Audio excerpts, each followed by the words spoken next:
ಅಪಾರವಾದ ಭರವಸೆ ಮತ್ತು ಆಶೀರ್ವಾದಗಳು ನನ್ನನ್ನು ತುಂಬುತ್ತವೆ. ನಾನು ರೋಮಾಪುರದವರಿಗೆ 15:13 ಘೋಷಿಸುತ್ತೇನೆ.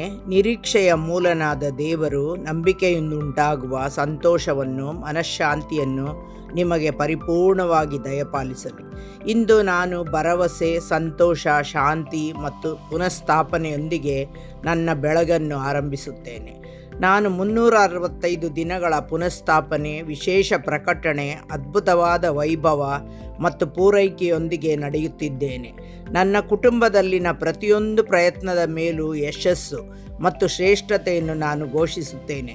ನಾನು ದೇವರಲ್ಲಿ ನಂಬಿಕೆ ಇಟ್ಟಂತೆ ಯಾವುದೇ ವಿಫಲತೆಗಳಿಲ್ಲ. ಅಸಾಧ್ಯವಾದದ್ದನ್ನು ಮಾಡಲು ನಾನು ಪವಿತ್ರಾತ್ಮರ ಶಕ್ತಿಯಿಂದ ತುಂಬಿದ್ದೇನೆ. ಯೇಸುವಿನ ಹೆಸರಿನಲ್ಲಿ ಇದು ನನ್ನ ಘೋಷಣೆಯಾಗಿದೆ ಮತ್ತು ಹಾಗೆಯೇ ಆಗಲಿ. ಆಮೇನ್. ಬನ್ನಿರಿ, ಒಟ್ಟಾಗಿ ಸೇರಿ ಕರ್ತನ ನಾಮವನ್ನು ಆರಾಧಿಸಿ ಸ್ತುತಿಸೋಣ. ಅಬ್ರಹಾಮನ ದೇವರೇ ನಿನಗೆ ಆರಾಧನೆ, ಇಸಾಕನ ದೇವರೇ ನಿನಗೆ ಆರಾಧನೆ,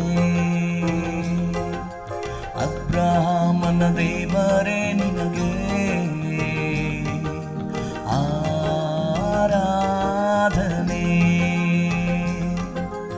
ಇಸಾಕನ ದೇವರೇ ನಿನಗೆ ಆರಾಧನೆ, ಯಾಕೋಬಿನ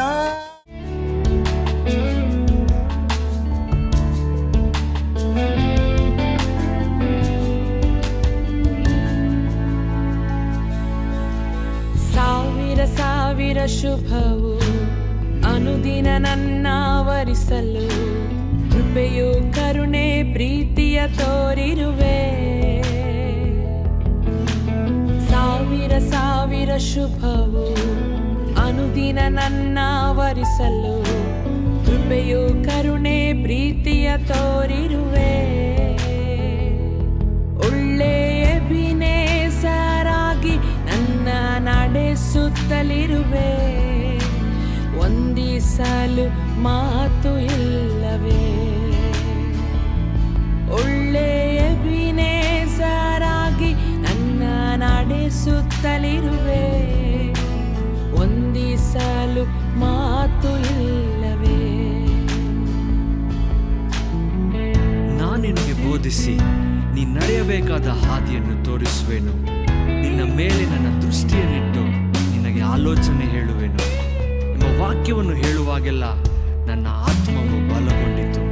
ಇದುವರೆಗೂ ಕಾದ ಎಬಿನೇಸರ್, ಇನ್ನು ಮುಂದೆಯೂ ನೀ ಕಾಯಲು ಶಕ್ತನಾಗಿದ್ದೆ. ನಾವು ಯಾವುದಕ್ಕೂ ಚಿಂತಿಸುವುದಿಲ್ಲ, ನಿನ್ನಲ್ಲಿ ನಾವು ವಿಶ್ರಮಿಸುತ್ತೇವೆ. ಹಗಲು ಇರುಳು ಎಲ್ಲ ಸಮಯಗಳಲ್ಲಿ ನನ್ನ ನಡೆಸುವ ನಿನ್ ಕರಗಳನ್ನ ಕಂಡೆ.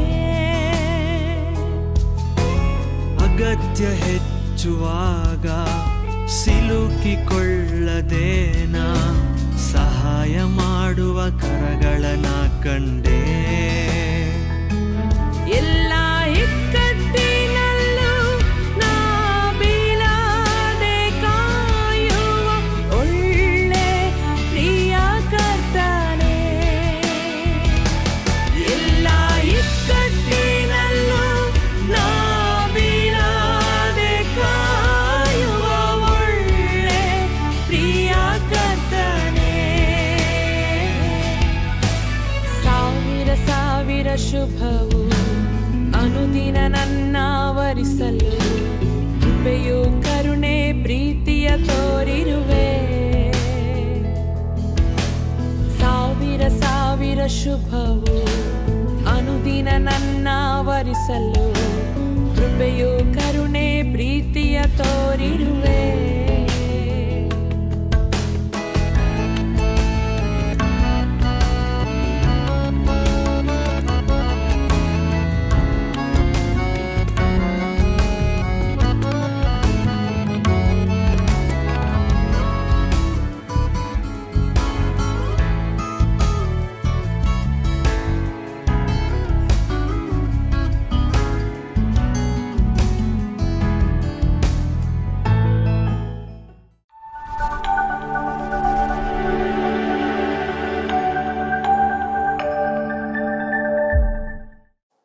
Praise the Lord. ದೇವರಿಗೆ ಮಹಿಮೆಯಾಗಲಿ. What a joy to come to your home with the word of God, and because Jesus loves you, God has been able to speak to you, each one of you, through this television program. ನಿಮ್ಮ ಮನಗಳಿಗೆ ದೇವರ ವಾಕ್ಯದ ಮುಖಾಂತರವಾಗಿ ಬರುವಂತದ್ದು ಎಷ್ಟೋ ಸಂತೋಷವುಳ್ಳಂತದಾಗಿದೆ. ದೇವರು ನಿಮ್ಮೆಲ್ಲರನ್ನ ಪ್ರೀತಿಸುವಂತ ದೇವರು ಇವತ್ತಿಗೂ ಕೂಡ ಈ ದೂರದರ್ಶನದ ಮುಖಾಂತರವಾಗಿ ನಿಮ್ಮೊಟ್ಟಿಗೆ ಮಾತನಾಡುವಂತವನಾಗಿದ್ದಾನೆ. He is a God. He longs to speak to his children. He is a God. He waits upon for every needs of their children. When you call upon to him, he is a God. He will answer your cry. ನನ್ನ ದೇವರು ತನ್ನ ಮಕ್ಕಳ ಮೇಲೆ ಕಾಳಜಿ ವಹಿಸುವಂತವನಾಗಿದ್ದಾನೆ. ನೀವು ಆತನನ್ನು ನೋಡಿ ಕರೆಯುವಾಗ ನಿಮ್ಮ ಅಗತ್ಯತೆಗಳನ್ನ ಸಂಧಿಸುವಂತ ಒಳ್ಳೆ ದೇವರು ಆತನೇ ಆಗಿದ್ದಾನೆ. Whatever situation you go through in your life, he is a God who will be able to release you from all your bondages, from all your sickness, from all your sins. He is a God who can do everything for you in your life as long as you depend on God for everything in your life. ನಿಮ್ಮ ಜೀವಿತದಲ್ಲಿ ನೀವು ಹಾದು ಹೋಗುತ್ತಿರುವಂತಹ ಅಸ್ವಸ್ಥತೆಯಾಗಲಿ, ಬಂಧನಗಳಾಗಲಿ, ಸಮಸ್ಯೆಗಳಾಗಲಿ ದೇವರ ಬಳಿಗೆ ನೀವು ಹಾತುಕೊಳ್ಳುವಾಗ ಅದೆಲ್ಲವುಗಳಿಂದ ದೇವರು ನಿಮ್ಮನ್ನ ಬಿಡಿಸುವಂತವನಾಗಿದ್ದಾನೆ. You need to trust in God for everything, for every situation in your life, because when you depend on God, when you trust in him, he is a God who will align everything beautiful for you in your life. Your path will be made straight in your life. ನಿಮ್ಮ ಜೀವಿತಗಳಲ್ಲಿ ಸಂಪೂರ್ಣವಾಗಿ ದೇವರನ್ನ ನೀವು ಹಾತುಕೊಳ್ಳುವಾಗ ನಿಮ್ಮ ಹಾದಿಗಳನ್ನ ಆತನು ನೆಟ್ಟಗೆ ಮಾಡುವಂತ ದೇವರು ಆಗಿದ್ದಾನೆ. The Bible says in Proverbs 3 verses 5, trust in the Lord and lean not on your own understanding. ಜ್ಞಾನೋಕ್ತಿಗಳು 3ನೇ ಅಧ್ಯಾಯ 5ನೇ ವಾಕ್ಯ ಈ ರೀತಿಯಾಗಿ ಹೇಳಲ್ಪಟ್ಟಿದೆ, ಸ್ವಬುದ್ಧಿಯನ್ನೇ ಆಧಾರ ಮಾಡಿಕೊಳ್ಳದೆ ಪೂರ್ಣ ಮನಸ್ಸಿನಿಂದ ಯೆಹೋವನಲ್ಲಿ ಭರವಸವಿಡು. In your ways submit to him and he will make your path straight.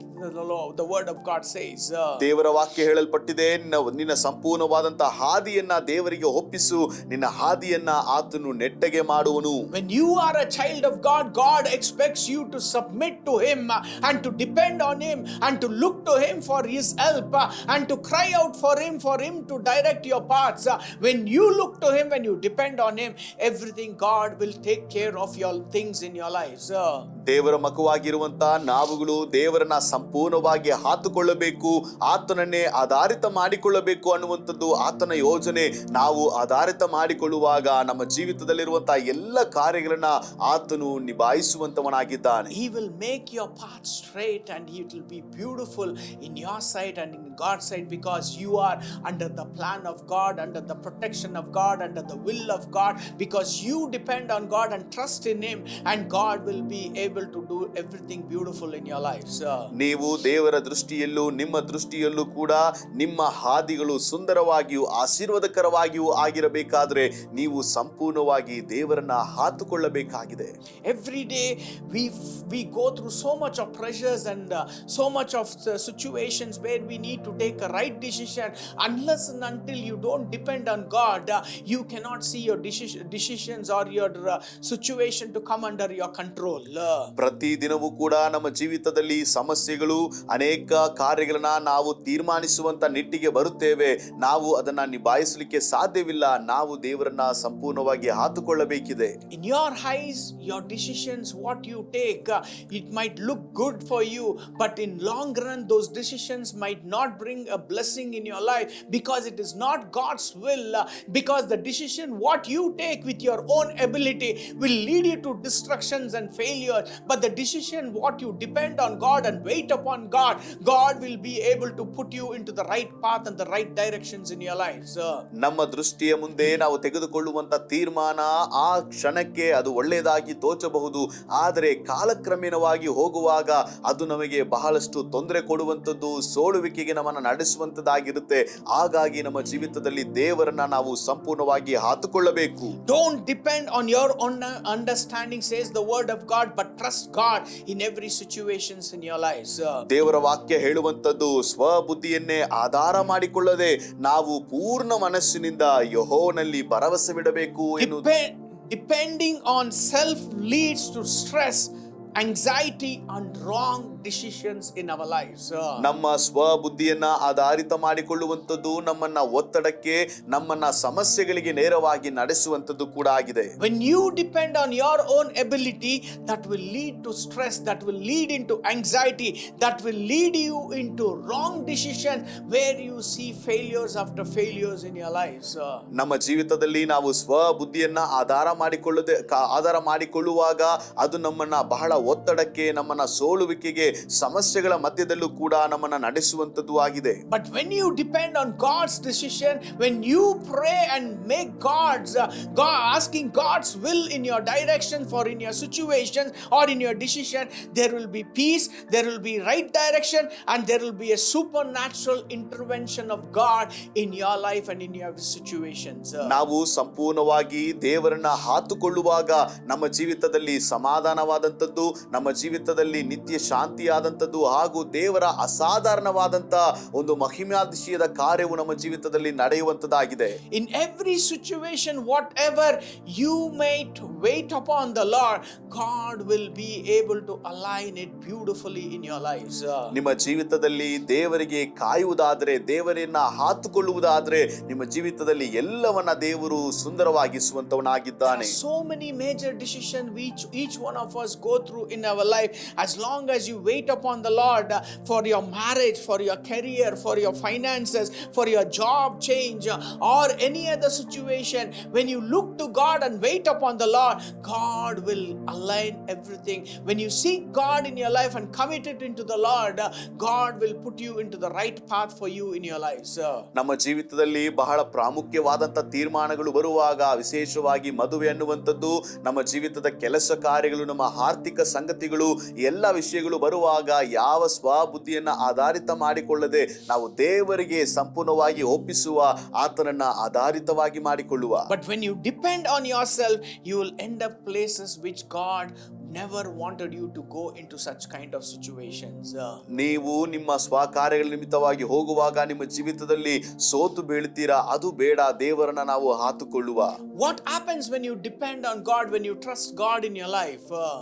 ದೇವರನ್ನ ಸಂಪೂರ್ಣವಾಗಿ ನಾವು ಹಾತುಕೊಳ್ಳುವಾಗ ನಮ್ಮ ಜೀವಿತದಲ್ಲಿ ಏನು ನಡೆಯುತ್ತೆ? When you depend on God and trust God in your life, God opens doors of provision, doors of opportunity, doors of blessings in your life, so that it will be a greater blessing for you in your life, because your dependency on God has increased and you trust God in your life.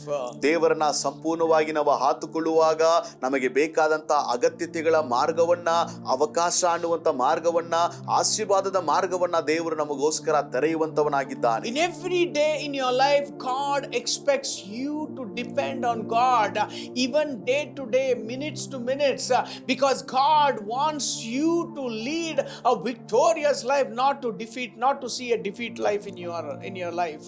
ನಮ್ಮ ಜೀವಿತದಲ್ಲಿ ಪ್ರತಿನಿತ್ಯ ಪ್ರತಿ ಕ್ಷಣಗಳು ಕೂಡ ನಾವು ದೇವರನ್ನ ಹಾತುಕೊಳ್ಳಬೇಕು. ನಾವು ಎಂದಿಗೂ ಕೂಡ ಸೋಲುವಿಕೆಗೆ ನಾವು ಬಿದ್ದು ಹೋಗಬಾರದು ಅನ್ನುವಂಥದ್ದು ದೇವರ ಯೋಜನೆಯಾಗಿದೆ. If you see in the Bible in Matthew 6:11, it says, "Give us this day our daily bread." That's what the Lord's prayer Jesus taught us in our lives. ದೇವರ ವಾಕ್ಯದಲ್ಲಿ ನಾವು ನೋಡ್ತೇವೆ, ದೇವರು ಕಲಿಸಿಕೊಟ್ಟಂತ ಒಂದು ಪ್ರಾರ್ಥನೆಯಲ್ಲಿ ಮತ್ತಾಯನ ಸುವಾರ್ತೆ 6ನೇ ಅಧ್ಯಾಯ ಅದರ 11ನೇ ವಾಕ್ಯದಲ್ಲಿ, ನಮ್ಮ ಅನುದಿನದ ಆಹಾರವನ್ನ ಈ ಹೊತ್ತು ನಮಗೆ ದಯಪಾಲಿಸು. That means God expects us to depend on Him, not weekly, not monthly, but daily in our life for every needs in our lives. ಇಲ್ಲಿ ನಮಗೆ ಕಲಿಸುವಂತ ಒಂದು ವಿಷಯ ಏನಂತಂದ್ರೆ, ನಾವು ವಾರಕ್ಕೊಮ್ಮೆ ದೇವರನ್ನ ಹಾತುಕೊಳ್ಳಬೇಕು, ತಿಂಗಳಿಗೊಮ್ಮೆ ದೇವರನ್ನ ಹಾತುಕೊಳ್ಳಬೇಕು ಅನ್ನುವಂಥದ್ದಲ್ಲ, ಪ್ರತಿದಿನ ಪ್ರತಿನಿತ್ಯವೂ ಕೂಡ ಆತನನ್ನ ಹಾತುಕೊಳ್ಳಬೇಕನ್ನುವಂಥದ್ದು. You know, when God released the Israelites from the land of Egypt to the promised land, they were kept in the wilderness for 40 years in the wilderness. ದೇವರು ಐಗುಪ್ತದಿಂದ ಇಸ್ರಾಯೇಲರನ್ನ ಬಿಡಿಸುವಾಗ, ಅವರು ಅಡವಿಯ ಸ್ಥಳಗಳಿಗೆ ಬಂದಾಗ ದೇವರು 40 ವರ್ಷ ಅವರನ್ನ ಅಡವಿಯಲ್ಲಿ ಸಾಕಿ ಸಳುಹಿದನು ಎಂಬುದಾಗಿ. It was not so easy for the Israelites to go through the journey to the promised land, even though it took almost 10 to 12 days for them to cross crossed to the promised land from Egypt to go to the promised land, but God wanted to see that how they are dependent towards God. That's why they were kept in the wilderness for 40 years. ಈ ಐಗುಪ್ತದಿಂದ ವಾಗ್ದಾನದ ದೇಶಕ್ಕೆ ಹೋಗಬೇಕಾದ್ರೆ 10 ರಿಂದ 12 ದಿನಗಳು ಸಾಕಾಗುತ್ತೆ. ಆದರೆ 40 ವರ್ಷ ಇವರನ್ನ ಅಡವಿಗೆ ನಡೆಸಲ್ಪಟ್ಟಂತಕ್ಕೆ ಕಾರಣ ಇವರು ಎಷ್ಟರ ಮಟ್ಟಿಗೆ ದೇವರನ್ನ ಹಾತುಕೊಳ್ಳುತ್ತಾರೆ ಅನ್ನುವಂತ ಪರೀಕ್ಷೆಗಾಗಿ. God does miracles in our lives to see that how we need to depend on God in every day in our life. That's what we see in the Bible, how God led the Israelites from the land of Egypt to the promised land. It was a miracles after miracles which God performed them in order to show that He is a God who is able to do everything as long as you depend on God for everything in your lives. ಈ ಒಂದು ಐಗುಪ್ತದಿಂದ ಕಾನಾನಿಗೆ ವಾಗ್ದಾನದ ದೇಶಕ್ಕೆ ನಡೆಸುವಾಗ ಆ 40 ವರ್ಷದಲ್ಲಿ ಅದ್ಭುತಕ್ಕೆ ಮೇಲೆ ಅದ್ಭುತ, ಅನೇಕ ಅದ್ಭುತಗಳನ್ನ ಅವರು ಕಾಣಲಿಕ್ಕೆ ಸಾಧ್ಯವಾಯಿತು. ದೇವರು ಮಾತ್ರವೇ ಅವರಿಗೆ ಸಹಾಯಕನು ಅನ್ನುವಂಥದ್ದನ್ನ ಅವರು ಕಂಡುಕೊಂಡ್ರು. ಇದೇ ಪ್ರಕಾರವಾಗಿ ನಾವು ದೇವರನ್ನ ಹಾತುಕೊಳ್ಳುವಾಗ ನಮ್ಮ ಜೀವಿತದಲ್ಲೂ ಕೂಡ ದೇವರು ಅದ್ಭುತದ ಕಾರ್ಯಗಳನ್ನ ಮಾಡಲಿಕ್ಕೆ ಶಕ್ತನಾಗಿದ್ದಾನೆ. Moses had a toughest time because it was not easy to answer the Israelites, because it was not few people, it were lakhs of people, more than 30 lakh people whom he was leading them in the wilderness to the promised land. ಈ ಇಸ್ರಾಯೇಲ್ಯರನ್ನ ನಡೆಸುವಂತದ್ದು ಅನೇಕ ಲಕ್ಷ ಜನರು ಕೂಡ ಅಲ್ಲಿದ್ರು. ಅಲ್ಲಿ 30ಕ್ಕಿಂತ ಹೆಚ್ಚು ಲಕ್ಷ ಜನರು ಕೂಡ ಅಲ್ಲಿ ಸೇರಿದ್ರು. ಹಾಗಾಗಿ ಮೋಶೆಗೆ ಬಹಳ ಕಠಿಣವಾದಂತ ದಿನಗಳು ಅದಾಗಿತ್ತು. ಅವರು ಕೇಳುವಂತ ಪ್ರಶ್ನೆಗಳಿಗೆ ಅವರಿಗೆ ಉತ್ತರಿಸುವಂತದ್ದು. Because every now and then they used to come and grumble with Moses and talking ill about God, talking ill about the blessings of God, talking ill about the miracles of God, because they were not believing God that He was a God of miracles. They were not depending on God for everything for their needs in their lives. ಈ ಇಸ್ರಾಯೇಲರಲ್ಲಿ ಇರುವಂತಹ ಪ್ರತಿಯೊಂದು ಅಗತ್ಯತೆಗಳಿಗೆ ಅವರು ದೇವರನ್ನ ಹಾತುಕೊಳ್ಳಿಲ್ಲ. ಪ್ರತಿ ಬಾರಿಗೆ ಮೋಶೆಯ ಬಳಿಗೆ ಬಂದು ದೇವರ ಕುರಿತಾಗಿಯೂ ತನ್ನ ನಡೆಸುವಿಕೆಯ ಕುರಿತಾಗಿಯೂ ಗುಣಗುಟ್ಟುವಂತವರು ಹಾಗೂ ದೇವರನ್ನ ದೂರುವಂತವರು ಕೂಡ ಇಸ್ರಾಯೇಲರಾಗಿದ್ರು. When they came in the front of Red Sea, they cried out, they started cursing Moses, saying that, oh, we are all going to drown and the pharaohs are going to kill us, and all this. They started talking about all those, murmuring about all their past things, because they never depended on God, that He is a God who can change every situation for them in their lives. ಕೆಂಪು ಸಮುದ್ರಕ್ಕೆ ಮುಂದಾಗಿ ಬರುವಾಗ ಅವರು ಹೇಳಿದಂತ ಸಂಗತಿ, ನಮ್ಮನ್ನ ಸಾಯಿಸಲಿಕ್ಕೆ ಈ ಸ್ಥಳಕ್ಕೆ ಕರೆದು ಬಂದಿಯಾ ಎಂಬುದಾಗಿ ಗುಣಗುಟ್ಟುವಿಕೆಯಟ್ಟಿಗೂ ಅವರನ್ನ ದೂರುವಂತವರಾಗಿದ್ರು. ಅವರು ದೇವರನ್ನ ಹಾತುಕೊಂಡವರಾಗಿ ಇರಲಿಲ್ಲ. They stood in the front of the Red Sea, and behind the pharaohs were attacking. They said that's a roadblock, and they were not going to cross the Red Sea because they never knew what was God was planning for them, because they never depended on God for their needs in their life. But Moses, when he cried out to God, God was able to part the Red Sea for the Israelites to cross the Red Sea and to go to the other side of the land. ಇವರ ಮುಂದಾಗಿರುವಂತದ್ದು ಕೆಂಪು ಸಮುದ್ರ, ಹಿಂದಟ್ಟಿ ಬರುವಂತದ್ದು ಫರೋಹನ ಸೈನ್ಯ ಅನ್ನುವಂಥದ್ದನ್ನ ತಿಳಿದುಕೊಂಡು ಇವರಿಗೆ ದೇವರು ಏನು ಮಾಡುತ್ತಿದ್ದಾನೆ ಅನ್ನುವಂಥದ್ದನ್ನ ತಿಳಿಯದೆ ಮೋಶೆಯ ಬಳಿಗೆ ಬಂದು ಗುಣಗುಟ್ಟುವಂತವರಾಗಿದ್ರು. ಇದನ್ನೆಲ್ಲ ಕೇಳಿ ಮೋಶೆ ದೇವರ ಬಳಿಗೆ ಕಣ್ಣೀರಿಟ್ಟು ಪ್ರಾರ್ಥಿಸಿದಾಗ ಈ ಕೆಂಪು ಸಮುದ್ರವಾದಂತದ್ದು ಇಬ್ಬಾಗವಾಯಿತು. He is a compassionate God. When you go through a situation, when you go through a trouble, when you go through a problem, when you look to God, when you depend on God, when you cry out to God, He can part those Red Sea, He can part all your problems, and He will make a way for you to come out of those problems in your life, for you to see a victorious life as long as you depend on God for everything in your lives. ನಮ್ಮ ದೇವರು ಕನಿಕರವುಳ್ಳಂತ ದೇವರಾಗಿದ್ದಾನೆ. ನಾವು ಆತನ ಬಳಿಗೆ ಬರುವಾಗ ನಮ್ಮ ಜೀವಿತದಲ್ಲಿ ಯಾವುದೇ ಸಮಸ್ಯೆಗಳಾಗಲಿ, ಯಾವುದೇ ಸನ್ನಿವೇಶವು ನಮಗೆ ತಿರುಗಿ ಬೀಳುವಂತದಾಗಲಿ, ದೇವರಿಗೆ ನಾವು ಸಂಪೂರ್ಣವಾಗಿ ಹಾತುಕೊಂಡಾಗ ದೇವರು ಅದೆಲ್ಲವನ್ನ ಬದಲಾಯಿಸಿ ಒಂದು ಜಯಭರಿತವಾದಂತ ಜೀವಿತವನ್ನ ನಮಗೆ ಕೊಡಲಿಕ್ಕೆ ಸಾಧ್ಯವುಳ್ಳಂತವನಾಗಿದ್ದಾನೆ. Moses knew God. Moses depended on God because he had a strong relationship with God. He knew God can take care of of every situation. That's why God used Moses even to lift up his hands and make him to part the Red Sea, and God was able to release the Israelites to the land, to the other side of the Red Sea. ಈ ಮೋಶೆಗೆ ದೇವರ ಕುರಿತಾಗಿ ಸ್ಪಷ್ಟವಾಗಿ ಗೊತ್ತಿತ್ತು. ಈ ಮೋಶೆಯು ಸಂಪೂರ್ಣವಾಗಿ ದೇವರನ್ನ ಹಾತುಕೊಂಡಿದ್ದ. ಹಾಗಾಗಿ ದೇವರನ್ನ ನೋಡಿ ಕರೆಯಲಿಕ್ಕೆ ಪ್ರಾರಂಭಿಸಿದ. ದೇವರನ್ನ ಕರೆಯುವಾಗ ದೇವರು ಆ ಕೆಂಪು ಸಮುದ್ರವನ್ನ ಇಬ್ಬಾಗವಾಗಿ ಮಾಡಿ ಈ ಇಸ್ರಾಯೇಲರನ್ನ ಮತ್ತೊಂದು ದಡಕ್ಕೆ ಆತನು ಸೇರಿಸಿದಂತವನಾಗಿದ್ದಾನೆ. As long as you know your God, as long as you depend on God, as long as you trust in God, God can do everything beautiful in your life when you depend on God in your life.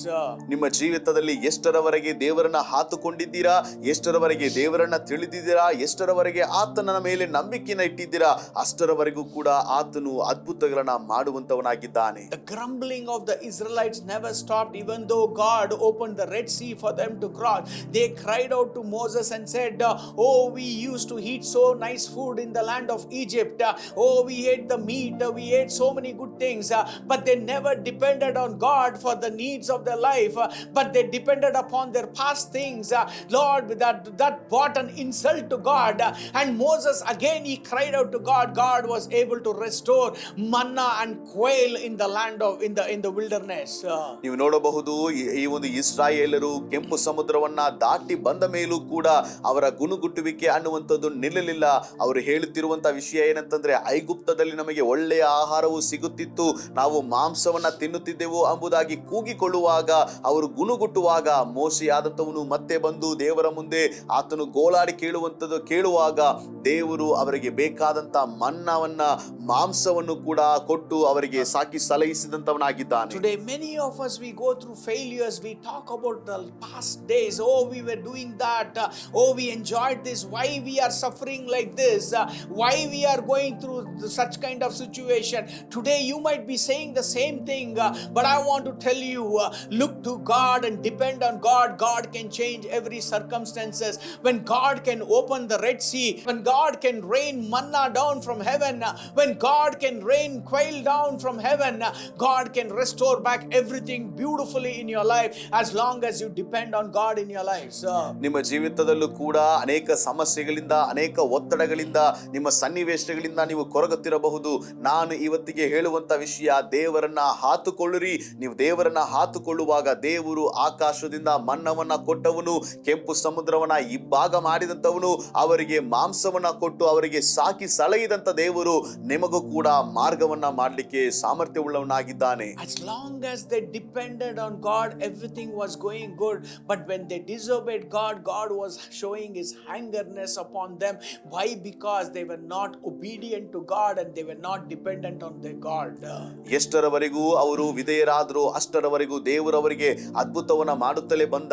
ಅವಿಧೇಯರಾದ ಕಾರಣವಾಗಿ ಅವರ ಜೀವಿತದ ಮೇಲೆ ದೇವರು ಕೋಪವನ್ನ ಇಟ್ಟು ಅವರಿಗೆ ದೇವರು ತಿರುಗಿ ಬಿದ್ದವನಾಗಿದ್ದಾನೆ. Today, what is your situation you might be going through in your lives? ನಿಮ್ಮ ಜೀವಿತದಲ್ಲಿ ಯಾವ ಸನ್ನಿವೇಶವನ್ನ ನಿಮ್ಮ ಜೀವಿತದಲ್ಲಿ ಹಾದು ಹೋಗುತ್ತಿದ್ದೀರಿ? Remember those days when you were dependent on God and God was able to do everything beautiful in your lives. ನೀವು ದೇವರನ್ನ ಹಾತುಕೊಂಡಂತ ದಿನಗಳನ್ನ ನೀವು ಯೋಚನೆ ಮಾಡಿ ನೋಡ್ರಿ. ಆ ದಿನಗಳಲ್ಲಿ ದೇವರು ಎಷ್ಟು ಸುಂದರವಾಗಿ ನಿಮ್ಮನ್ನ ನಡೆಸುತ್ತಾ ಬಂದನು. Today, why things are not going good in your life? Because you're not able to depend on God. You're not waiting upon the Lord's decision for you to take, for you because you have depended on your own ability, on your own strength. That's why you are seeing a failure after failure in your life. ಯಾಕೆ ಇವತ್ತಿಗೆ ನಿಮ್ಮ ಜೀವಿತದಲ್ಲಿ ಒಳ್ಳೆಯದು ನಡೆಯುತ್ತಿಲ್ಲ, ಯಾಕೆ ನಮ್ಮಲ್ಲಿ ಸೋಲುವಿಕೆ ಉಂಟಾಗುತ್ತಿದೆ ಅನ್ನುವುದಕ್ಕೆ ಕಾರಣ ಏನು ಗೊತ್ತಾ? ನೀವು ನಿಮ್ಮ ಸ್ವಬುದ್ಧಿಯನ್ನ, ಸ್ವಾರ್ಥದ ಮೇಲೆ ನೀವು ಆಧಾರಿತಗೊಂಡಿದ್ದೀರಾ. Because you depended on yourself, that's why all the doors have been shut in your life. That's why you're not able to see the blessings of God. That's why you're not seeing a new doors being open in your life. ನಿಮ್ಮ ಜೀವಿತದಲ್ಲಿ ಹೊಸ ಮಾರ್ಗಗಳು ತೆರೆಯಲ್ಪಡದೇ ಇರುವುದಕ್ಕೆ ಕಾರಣ, ನಿಮ್ಮ ಜೀವಿತದಲ್ಲಿ ಮುಚ್ಚಲ್ಪಟ್ಟಿರುವಂತಹ ಎಲ್ಲಾ ಬಾಗಿಲುಗಳಿಗೆ ಕಾರಣ, ನೀವುಗಳು ಸ್ವಬುದ್ಧಿಯನ್ನ ಆಧಾರಿತ ಮಾಡಿಕೊಂಡಿದ್ದೀರಾ, ದೇವರನ್ನ ಹಾತುಕೊಂಡಿಲ್ಲ. You might have disobeyed God in your life. That's why you're not seeing the blessings of God in your life. ನಿಮ್ಮ ಜೀವಿತದಲ್ಲಿ ದೇವರಿಗೆ ಅವಿಧೇಯರಾದಂತ ಕಾರಣದಿಂದ ದೇವರ ಆಶೀರ್ವಾದವನ್ನ ಕಾಣಲಿಕ್ಕೆ ಸಾಧ್ಯವಿಲ್ಲ. Depend on God so that everything will be aligned and everything will be good in your life. ದೇವರನ್ನ ಹಾತುಕೊಳ್ಳಿರಿ, ನಿಮ್ಮ ಜೀವಿತದಲ್ಲಿ ಎಲ್ಲವೂ ಸರಿಯಾಗುತ್ತೆ, ಎಲ್ಲವೂ ಕೂಡ ಆಶೀರ್ವಾದವಾಗಿ ಸಾಧ್ಯವಾಗುತ್ತೆ. Israelites were given manna every morning. God didn't allow them to store tomorrow's manna. Why? Because they would trust him every single day in their life. ದೇವರ ವಾಕ್ಯದಲ್ಲಿ ನಾವು ನೋಡ್ತೀವಿ, ಪ್ರತಿ ಬೆಳೆಗೆ ಅವರು ಬಂದು ಮನ್ನವನ್ನ ತೆಗೆದುಕೊಳ್ಳಬೇಕಾಗಿತ್ತು. ನಾಳೆಗೋಸ್ಕರ ಆ ಮನ್ನವನ್ನ ಸಂಗ್ರಹ ಮಾಡಕೂಡದು. ಯಾಕಂತಂದ್ರೆ ಪ್ರತಿ ದಿನವೂ ಕೂಡ ಅವರು ದೇವರನ್ನ ಹಾತುಕೊಳ್ಳುವಂತೆ ಆಗಿತ್ತು. That means God expects his children to daily to depend on him and to trust in him for everything, for every need in their lives. ಅದರ ಅರ್ಥ, ದೇವರ ಮಕ್ಕಳು ಪ್ರತಿನಿತ್ಯವೂ ಕೂಡ ದೇವರನ್ನ ಹಾತುಕೊಳ್ಳಬೇಕು, ತಮ್ಮ ಪ್ರತಿನಿತ್ಯದ ಅಗತ್ಯತೆಗಳಿಗಾಗಿ ಆತನನ್ನ ಹಾತುಕೊಳ್ಳಬೇಕು ಅನ್ನುವಂತ ಕಾರಣಕ್ಕೆ. God wants you to walk with him, walk with you. God wants you to walk with him daily, not occasionally when you have a need in your life. ನಿಮ್ಮ ಜೀವಿತದಲ್ಲಿ ನಿಮಗೆ ಅಗತ್ಯತೆಗಳು ಇರುವಾಗ ಮಾತ್ರ ದೇವರೊಟ್ಟಿಗೆ ನಡೆಯುವಂತದನ್ನ ಅಲ್ಲ, ನೀವು ಪ್ರತಿನಿತ್ಯವೂ ಕೂಡ ದೇವರೊಟ್ಟಿಗೆ ನಡೆಯುವಂತದನ್ನ ದೇವರು ಬಯಸ್ತಾನೆ. Start that prayer every day in your life. Lord, I depend for you to come into my situation. I depend for your strength, for your wisdom and for your grace today, and make the Lord of every situations in your life, because God, when you make him as your Lord, he will be able to take care of everything for you in your lives. ಇವತ್ತಿಗೆ ಈ ಪ್ರಾರ್ಥನೆ ಅನ್ನುವಂಥದ್ದನ್ನ ನಮ್ಮೊಟ್ಟಿಗೆ ಸೇರಿಕೊಳ್ಳ್ರಿ. ದೇವರೇ, ನನ್ನ ಪ್ರತಿನಿತ್ಯ ಅಗತ್ಯತೆಗಳಿಗಾಗಿ ನಾನು ನಿನ್ನನ್ನ ಹಾತುಕೊಳ್ಳುತ್ತೇನೆ, ನನ್ನ ಎಲ್ಲಾ ವಿಷಯಗಳಲ್ಲೂ ಕೂಡ ನಿನಗೆ ನಾನು ವಿಧೇಯನಾಗುತ್ತೇನೆ ಅನ್ನುವಂಥದ್ದನ್ನ ನೀವು ಆತನ ಮುಂದೆ ಆಗಿ ಹೇಳ್ರಿ. So that God will bring a blessing on everything, whatever you do, because your dependency is not on you, but your dependency is in God. ನೀವು ದೇವರನ್ನ ನಿಮ್ಮ ಸ್ವಬುದ್ಧಿಯಿಂದ ಹಾತುಕೊಳ್ಳುವುದಿಲ್ಲ, ದೇವರನ್ನ ಸಂಪೂರ್ಣವಾಗಿ ಹಾತುಕೊಳ್ಳುವುದಕ್ಕೆ ಪ್ರತಿಕ್ರಿಯೆ ಇದಾಗಿದೆ. Let's pray right now. ಈಗ ನಾವೆಲ್ಲರೂ ಪ್ರಾರ್ಥಿಸುವ. Father, we thank you, Lord, for this day, O God.